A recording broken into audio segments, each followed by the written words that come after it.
most infamous murder trials. Stepping into the social media spotlight, Casey Anthony, a local resident, has launched a TikTok account calling herself a legal advocate and offering advice to other people. Anthony, once known as the most hated woman in America, is sitting in her car, as many TikTokers do, giving advice to people who may need a legal advocate. Anthony doesn't say how she is qualified to give this advice, except to say that she's been in the legal field now since 2011, when she was surprisingly acquitted of murdering her 2-year-old toddler, Kaylee. I did reach out and text her. She answered me right away. She declined to do an interview or to comment further, and she also declined to give me permission to use that TikTok in this report. Meanwhile, online backlash is growing. It's been swift, it's been brutal, but at this moment, I just checked, she has 46,000 followers and climbing. Get out of the way.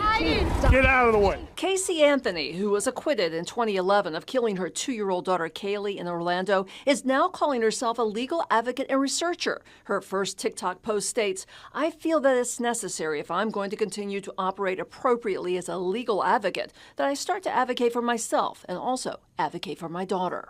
Anthony states that she has been in the legal field since 2011. That's when her trial ended and she moved to West Palm Beach. She's since moved out of state.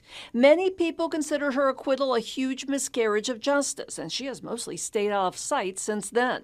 The backlash to her new online appearance has been swift and brutal. People say they remember the shocking details. Anthony did not report her daughter missing for over a month, but instead was seen partying and entering a hot body contest. She lied to police and to her parents about Kaylee's whereabouts, inventing a fictitious nanny she said kidnapped the child. Finally, 6 months later, little Kaylee's body was found in nearby woods, wrapped in a laundry bag with duct tape around her skull. Prosecutors said Anthony had first drugged the toddler with chloroform so she could live the single lifestyle.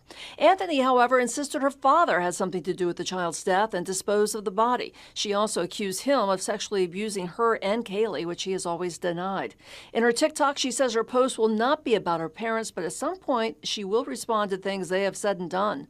Anthony is also launching a Substack newsletter saying she'll provide legal resources and support for those facing legal challenges, particularly in the LGBTQ and women's rights communities.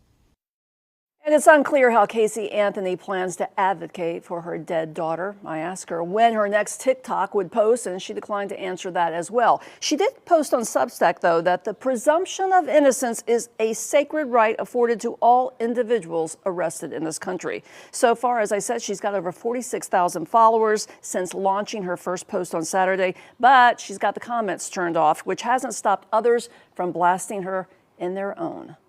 In the circuit